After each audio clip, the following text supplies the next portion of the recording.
On December 18, 2024, the coastal town of Scotberg in KwaZulu-Natal, South Africa, was shaken by a tragic love story gone wrong. 33-year-old Sibusiso Lawrence fatally stabbed his ex-girlfriend, 29-year-old Ntobeko, before taking his own life by hanging from a tree. What truly shocked the nation was a chilling video Sibusiso posted online, confessing to the murder. This left many asking, what drove a supposed father to commit such unthinkable acts, leaving their 2-year-old child without parents? Let us investigate and dig out the events leading to this tragic case. Sibusiso Lawrence wasn't always a notorious killer. He was a familiar figure in the Scotberg community. He was known to his neighbors as quiet but friendly, though reports from many who knew him well would later prove otherwise. Behind closed doors, however, Sibusiso's life was far from peaceful. He was in a long-term relationship with 25-year-old Ntobeko Mahlangu, a woman described as vibrant and loving. However, the couple's relationship was one which recently had frequent arguments over financial stress and allegations of infidelity. They shared a child, a 2-year-old boy, and despite the visible cracks in their relationship, those who knew them were shocked to learn that it had ended in such horrific violence. By late 2024, Ntobeko had reportedly decided to leave Sibusiso after their relationship issues got too heated. Friends revealed that she had confided in them about her growing fear of his temper. Ntobeko had moved out of their shared home and was staying with a relative in the same neighborhood.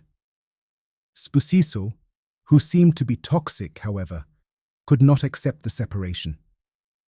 He began showing obsessive tendencies, frequently stalking her on Facebook and pleading for reconciliation, but this persistent plea for reconciliation from Sibusiso would soon take a dark turn, one that no one could have ever imagined, as he took the most extreme action that would leave families of both in the biggest shock of their lives. On December 17, 2024, the unthinkable occurred. The South African Police Service, SAPS, responded to a gruesome report of a murder on a gravel road near Malangeni in Umzinto. When they arrived, they were met with a cold-blooded scene. 25-year-old Ntobeko Chele's lifeless body was found lying in the middle of the road. According to KwaZulu-Natal SAPS spokesperson Colonel Robert Netshwinda, Ntobeko's body was discovered with multiple stab wounds, and a broken knife was found lying next to her. Authorities quickly pieced together that the killer had fetched Ntobeko from her home, and according to an insider, he had taken her out under the pretense of wanting to buy clothes for their kid, where it is believed they had a domestic altercation that escalated into the fatal stabbing. What followed was even more shocking. Sibusiso Lawrence had abandoned his car after leaving her lifeless body on the road. The car was discovered not far from Ntobeko's body, with bloodstains on the front passenger seat, evidence suggesting the murder had taken place inside the vehicle. However, the horror didn't end there. Instead of fleeing the scene and trying to cover his tracks, Sibusiso recorded a chilling video on his phone. In the footage, his face and body were smeared with blood, and he explicitly confessed to the murder, detailing his reasons. He spoke of his anger and frustration, mentioning that their supposed 2-year-old child had turned out not to be his. Sibusiso complained about the sacrifices he had made, losing money, time, and energy to make Ntobeko happy, only to be betrayed by infidelity.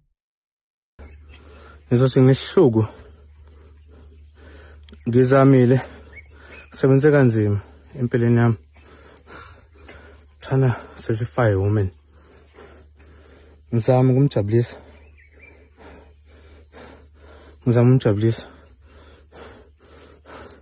He tried to justify the murder by claiming that she had dumped him after he had done everything to treat her well. Additionally, He mentioned his intentions to claim her road accident fund RAF payout after he had allegedly ran over her with a car. Lots of money. Lots of everything. But yeah, wazala ingane ngasiyo yami, ngambekezelela ngayondla. Wakhathala yimina, wangala. Ngoba sizophumela uraf, azamela umina. Sibusiso expresses that his actions were as a result of Ntobeko's continuous betrayal in their relationships and how he couldn't face Ntobeko sabotaging their relationship with his new partner and continued to break things off with him, leaving him alone with no one. The video was uploaded to Facebook, where it quickly went viral. The disturbing nature of the footage horrified viewers, sparking outrage and calls for justice. It also provided crucial evidence for the police, who immediately launched a manhunt for Sibusiso Lawrence. But little did they know that the video would mark the final moments of his life. A manhunt was swiftly underway to apprehend the killer, but hours later, it came to an unexpected and abrupt end. Instead of an anticipated arrest, authorities were confronted with yet another horrific scene. Sibusiso's body was discovered hanging from a tree, suggesting that he had taken his own. Shortly after, Sibusiso's lifeless body was recovered by authorities. It definitely does seem to be a problem, and when we speak to communities, that's exactly what they say, that there's a culture of violence, and especially when it comes to situations like this where you find men are doing these types of things to their partners. In this case, not just his partner, but also a little baby. But is Sibusiso's story one of a man hurt by betrayal of love? Has he always been a respectful man who had that respect tarnished for the sake of love? Well, it turns out he might have been a toxic person anyway. As the horrific murder of Ntobeko Chele and subsequent suicide of Sibusiso, Lawrence leaves everyone in shock and grief. A new side of the story emerges. One that paints Lawrence not as a victim of circumstance, but as a perpetrator of long-standing abuse. While Lawrence attempted to present himself as someone wronged, claiming his actions were justified by betrayal and frustration, those closest to Sila have painted a very different picture of the couple's toxic relationship. And this old video of the couple having an argument in a vehicle sheds light on this further. Sisanaso nje isilonda kodwa ke ngithemba ukuthi okwanamhlanje kuzoba ukuthi nje basimvalelise simvalise kokugcina mhlawumbe kuzodlula kudlule naso sonke nje isimo emva kokuthi simfihle nathi sikwazi ukuthi sizame ukuphola ngoba sikakwazi ukuphola singakamfihli.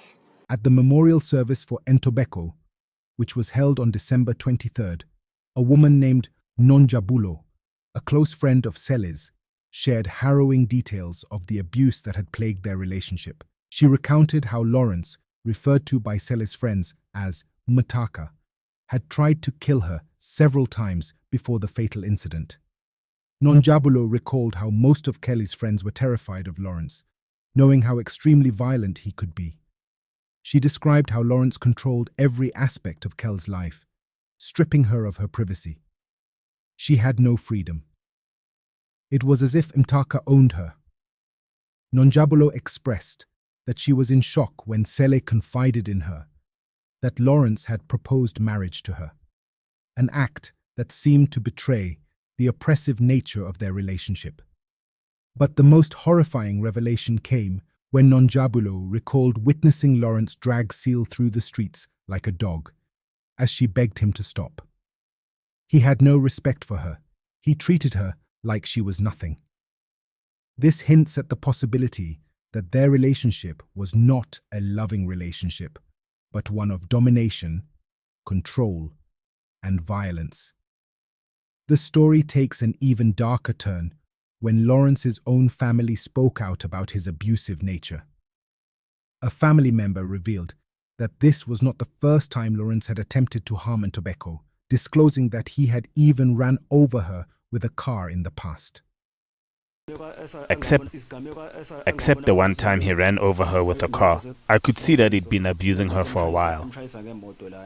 She broke up with him, and he'd create different Facebook accounts, and she'd block him each time. He came here under the pretenses of going to buy clothes for the child together. They describe him as an abusive individual, a man who had cleverly deceived his family into believing he was a good person. Also disclosing that their 2-year-old kid, whom he denied being the father, was indeed his. He says the child is just a coward. He should have come here to tell us affected he was raising a child that isn't his. Just like he came here to ask for her hand in marriage. Why would he marry her if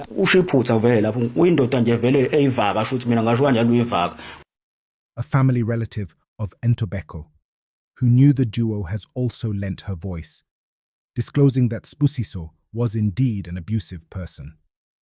The heartbroken father of Sibusiso Lawrence also shared his own devastation, describing the family's struggle to comprehend what had transpired. He spoke of how, just before the murder, Ntobeko had ended the relationship with his son, which had sent Lawrence into a spiral of anger and bitterness. This final rejection seemed to ignite the tragedy that would follow. Lawrence's father also revealed that his son had confided in him about the shocking revelation that the child Ntobeko had given birth to was not his. According to him, this was the breaking point in their already volatile relationship. When they started fighting, he asked me and his mother to go and speak to her family. She ended up dumping him before our very eyes, the father recounted, clearly still struggling to understand how their son had become capable of such violence. This shocking account from Lawrence's family paints a troubling picture of a man who was hiding his violent tendencies behind a facade of normalcy. While he tried to justify his actions to the public, his own family revealed that he had a history of abuse and manipulation. The shocking murder of Ntobeko Sele by Sibusiso Lawrence has rocked South Africa to its core, leaving many grappling with the persistent issues of gender-based violence. One of the strongest voices to speak out against this brutal crime was South Africa's Police Minister Senzo Mchunu. He called the callous murder a stark reminder of the ongoing epidemic of gender-based violence, GBV, that continues to plague the nation. Minister Mchunu's remarks came amidst an alarming surge in GBV cases across South Africa. In the second quarter of 2024 alone, there were 1,567 attempted murders of women, with 232 occurring within domestic settings. The statistics speaks volumes of the extent of the crisis. 14,366 women were assaulted with intent to cause grievous bodily harm, with nearly 5,000 of those assaults stemming from domestic violence. The tragic events of Sibusiso Lawrence's murder and suicide occurred just after the launch of the 365 Days of No Violence Against Women and Children campaign, which aims to combat this growing crisis. Mchunu condemned Lawrence's use of social media to amplify his cruelty, stressing that it reflected a complete disregard for decency and the dignity of others. This shocking incident is a grim reminder of the ongoing scourge of gender-based violence in our society, Mchunu said. Such acts of violence are a betrayal of our shared humanity and have no place in our nation. The minister also emphasized the importance of mental health awareness, urging communities to remain vigilant and report any signs of mental health struggles to authorities.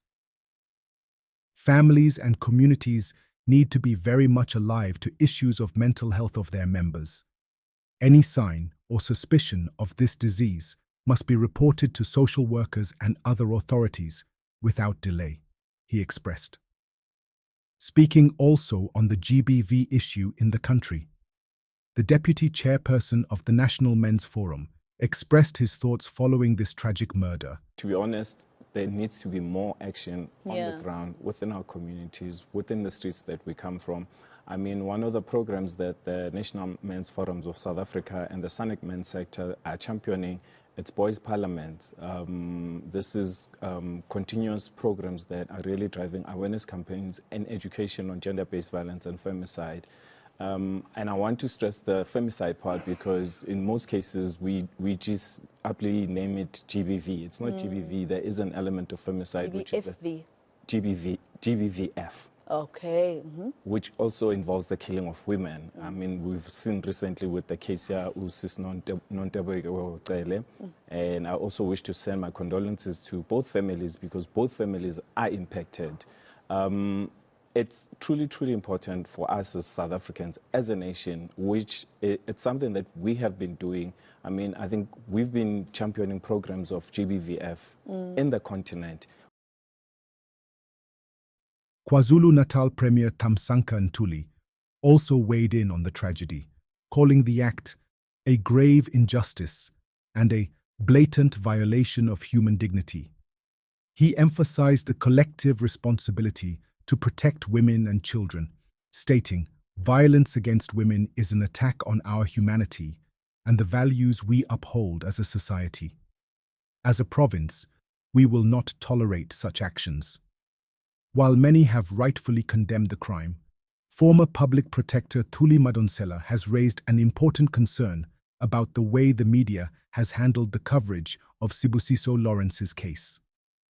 In a powerful post on X, Madonsela urged journalists to be cautious in their reporting, warning against one-sided narratives that could unintentionally shift blame or imply victim culpability. The clip almost makes you feel the victim caused her own murder, Madonsela stated. She was referring to an interview with Lawrence's father, who painted a picture of his son as a quiet, emotionally reserved man. Madonsela cautioned that such portrayals could mislead the public, suggesting that Lawrence's actions were somehow excusable or rooted in a misunderstood personality. Drawing from her experience with a previous case, Madonsela highlighted the dangers of focusing on a partial perspective. She referenced the tragic story of Lance Hart, who killed his wife and daughter, and how the media's portrayal of the father masked the hidden violence within the family. The oldest son, who had witnessed his father's violent side, felt compelled to complete the story that led to his mother's murder, Madonsela explained.